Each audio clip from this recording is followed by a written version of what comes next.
Put your hands together for James O'Donoghue.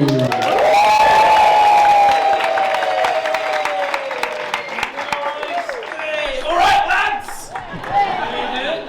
I know what you're thinking, mate. Someone's been on the pronouns. I like it. I look like what the Daily Mail is afraid that the next James Bond will look like. My name is Bond. Weber.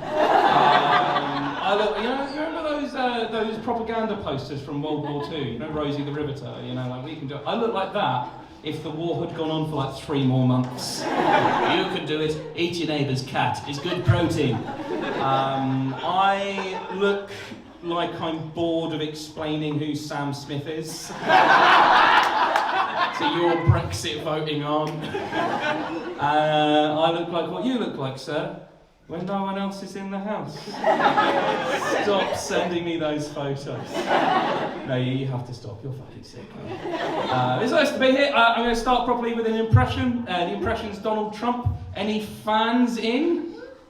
Fucking hell! Fuck off. The rest of you, well done. You've all gotten through to the next round of basic liberalism. I should point out, I don't really have a political point to make with this. I know it's not the most relevant thing in the world to be doing Donald Trump in 2023. However, I thought it'd just be fun to hear him do the last monologue of Blade Runner. Is it this?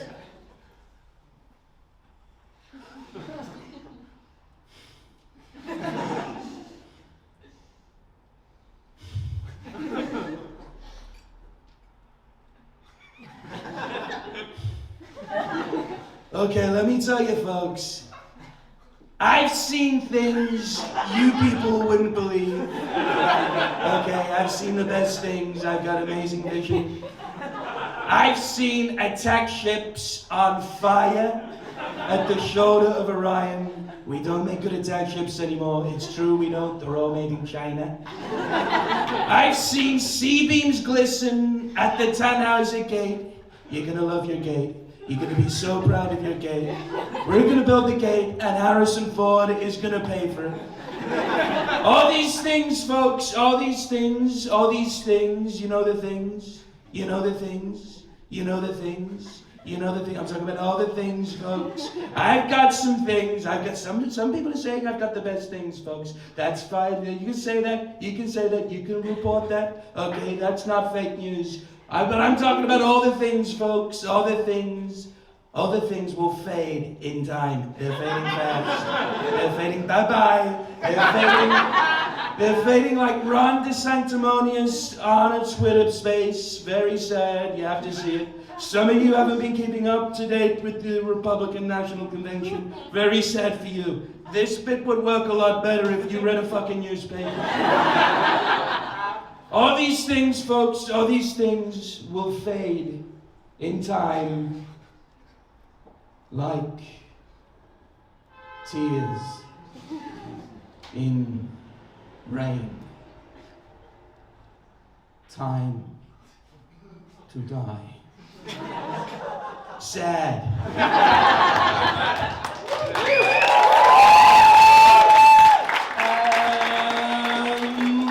Bit about me. Basically, I want to be all like straightforward and with you and be out here and be like, here's my identity, here are my pronouns. Thing is, with me, it's in quite a bit of flux. Like I'm cycling through terms like a broken dishwasher. Like for a while, I thought I was a cross-dresser. Thought it was good. Cross-dresser, isn't it? It's pretty descriptive. And I thought, it's not really describing me. You know, I'm not cross-dressing as anything. I'm just dressing how I feel. You know, I'd be a cross-dresser if I was dressed as a member of the Postal Workers Union. Transvestite. Transvestite's good, isn't it? It's like a diagnosis. Transvestite, you know, it's like you go to the doctors and, I'm sorry sir, it's transvesticism. The only cure is sequins! I thought it's good, but it's one of those loaded words. It's a bit old-fashioned. It sounds like it should have the word dirty in front of it, doesn't it? Dirty transvestites. They've moved over the road. They've ruined my begonias. Now, I identify as non-binary. I think that's good. That feels like home for me. That feels wonderful. A few of my non-binary siblings in. Fuck yeah. Not very funny though, is it? So now I identify as the source of my mother's worries. That's about it. I've just moved from Bristol. Bristol's a fantastic place. You from whereabouts? Oh, not anymore. St. Werburgh's. St. Werburgh. Oh, that's really fucking cool. Of course you're from St. Werburgh. Look at you. Fucking. How are you finding the move here? Took some time. Took some time, yeah, because you are from the one place in the world where you could move to London and be disappointed by the lack of vegan patisseries. Basically, like, I used to live in this place called Stokes Croft, and Stokes Croft was like party town, right? It was like, there's one person who's impressed by that. Thank you very much. My ego really needed that. And it's like party town, you know, it's like, woo, cool, you know, okay. It was a bit, you know, it can be a bit like, you know what I mean? You know, the area was a bit like, you know, it's like, no, please, I've got kids! Yeah, it's a bit of a Larry area, a Laria, if you will. Which this side will, this side won't, that's fine. It's good to know the dynamics of the room. But yeah, so it was lovely, it was a lovely area, but you know, it was a bit lively. Like I was on my way to this gig once, and this bloke stopped me in the middle of the street, and he stared at me, and he went, mate, why the fuck are you wearing a pencil dress? Because with your building physiology, I'd recommend more of a skater cut. And then he was off up Gloucester Road on his unicycle, listening to drum and bass on his mini rig speaker, doing some contact juggling. What I'm saying is it's nice when you bump into the mayor. That's right, Bristol's lovely, Bristol's great. I've just moved into this area in East London, right? And I was a bit nervous about it because I got there, it's great, lovely area, however it is ungentrifiable. Don't get me wrong, they tried, fuck me they tried. When I first moved in, right, they were, the estate agents were applauding me as I walked down the street. They were calling me the foot soldier. They thought autistic people, you know what that's gonna bring? Rent increases. And the cost of living crisis made their plans go like, no, I'm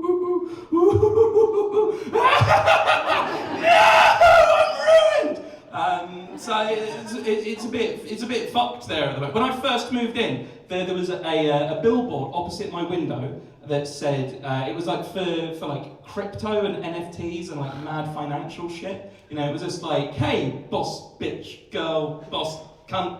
But buy my apes! And now, genuinely, since the cost of living crisis, that has been replaced with, this is true, genuinely a billboard that says, live within your means. That is genuinely true, other than the bit about me having a window. Who can't afford one of them? Who do you think I am? Vitamin D McGee? But yeah, no, it is, you know, London is lovely, you know, this area is lovely. Basically, all you need to remember in most bits of London is everyone is wonderful, welcoming, curious, everyone is just very busy and very poor. Like, I mistook that for aggression, but actually people's curt looks at me tend to be like, I like your shoes, mate, how big are they? Can I burn them for fuel? My children need heat! This estate agent chased me down the other day going, how big is your gusset, boy? I could fit a family of 12 in there. Pay them £1,000 a month. But yeah, it's fine, it's lovely. What I did recently though is I found the roughest pub in the area and I went in there in full glam regalia, right? And I went all out, okay? I was like, it's like when you go to a prison and you have to spark out the toughest cunt. I've not been to prison. I wouldn't survive 2 seconds, Jesus. But like, I found this pub and it's like, right, I'm gonna go in and I'm gonna go in like full glitter, sequins. I looked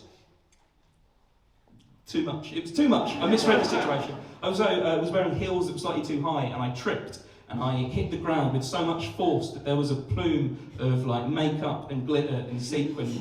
It looked like a controlled explosion at a fairy garden. It looked like if Mossad had gone on Queer Eye. They're in tonight. Fuck. It looked like if RuPaul had taken the bullet for JFK.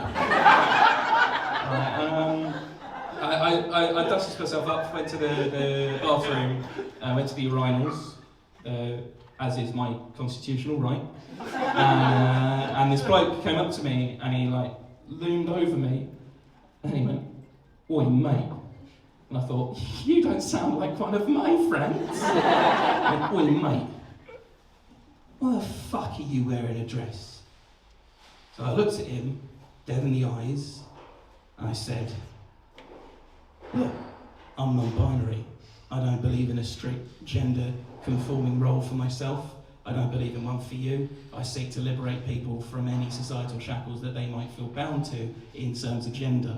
And if you don't like that, I sincerely suggest to join the 21st fucking century. No, I didn't say that. What I actually said was, yeah, it's funny why you should ask, actually, cunt, because this is the only thing that your mum gave me when I left her fucking house this morning. Now, do you want to dance, motherfucker? You want to get nuts? Come on! Let's get nuts!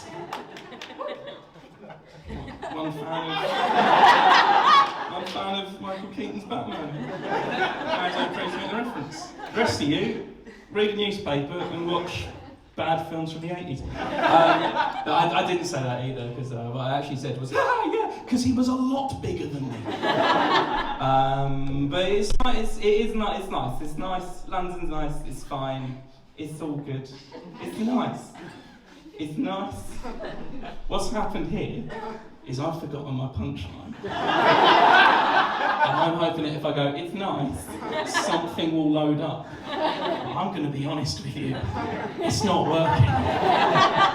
Here's the thing, right? I did a lot of wood painting today in a very unventilated space. I'm off my fucking rocker. Okay? So what's going to happen now is I'm going to carry on, but we're all going to enter into a secret agreement that I thought of the third bit of this rule of three section, and I smashed it, and you're all going to enjoy that, and then I'm going to go on to my finishing piece, which I've just realised isn't the thing I've planned, it has to be something different, so buckle up. Right? So on three, we're going to enter that alternative universe in which I smashed this bit, and you're just going to, and then we're going to usher in the finale of the set, and then I'm going to go and you're going to see some more fantastic stuff, but you're always going to be curious about what could have been. So in a way, this set never ends. It's really funny because I can see James getting quite stressed out about my amount of stage time. Okay, so one, two, three. And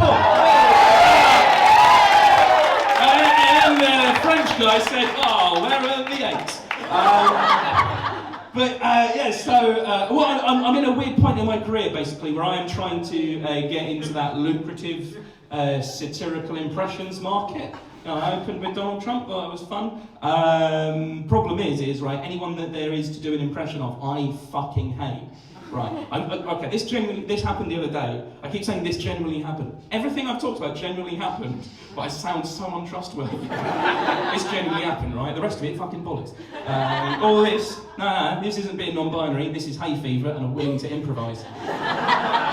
But I was at this audition the other day, and it was for like a satirical thing, and they said, oh, what impressions can you do? And I said, oh, I can do some here, and they went, can you do Rishi Sunak? And I went, no, you don't want me to do Rishi Sunak, mate. And they were genuinely like, why not? I was like, hello. Like, okay, can you do Alan Rickman? I was like, yeah, I can, but where the fuck do you want an impression of Alan Rickman? It's 2023. Because like the politicians they're allowed to do impressions of that sound distinctive are cunts, right? They are all awful cunts, and I hate them, and I cannot abide anyone like Jacob Rees-Mogg, Boris Johnson, all these neo-fascist wankers. However, if I get an impression of them right, I might get on Dave. So what I'm going to do now is an impression of Boris Johnson. Yes, I know it's out of the news cycle, but it kind of isn't, because he's never fucking left. It's like when you get skid marks on your favourite pants. So what I'm going to do, right, is I'm going to do an impression of Boris Johnson. You could hate this, and that's fine, because so will I. Right? So this is Boris Johnson. That wasn't it. Read a fucking newspaper, guys! Oh, I love Boris Johnson, the way he moves stage equipment round. Yeah, I agree with that policy. That's why I voted for him in 2019. You motherfucker! It was you over in Slough, a swing stick. this Boris Johnson, I don't know, stubbing his toe. Fucking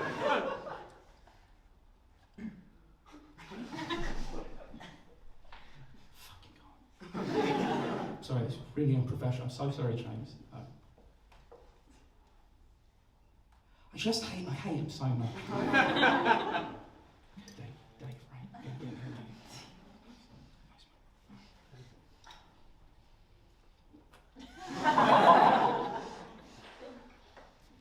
Wah!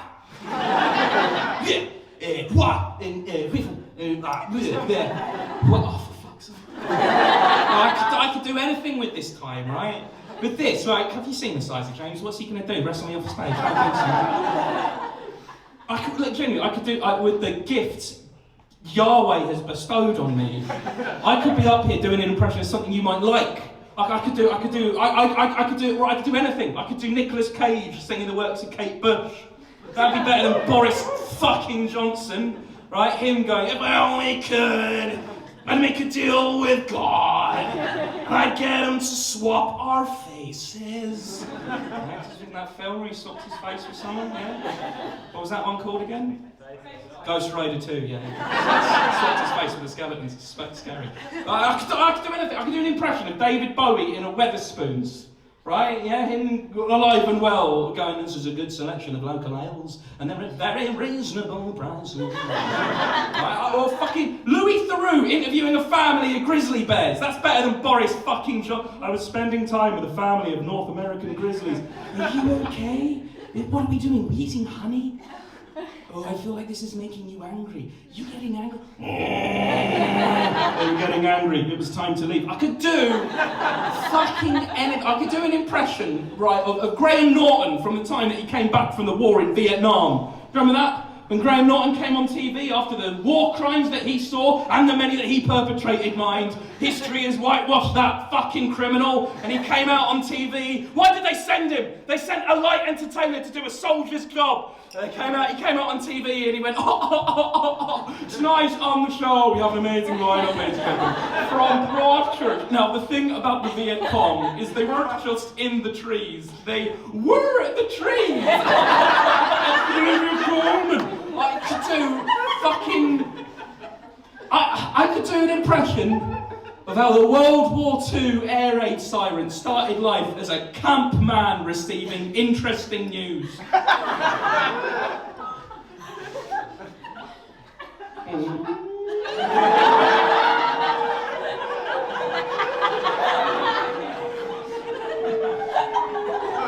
That's interesting news!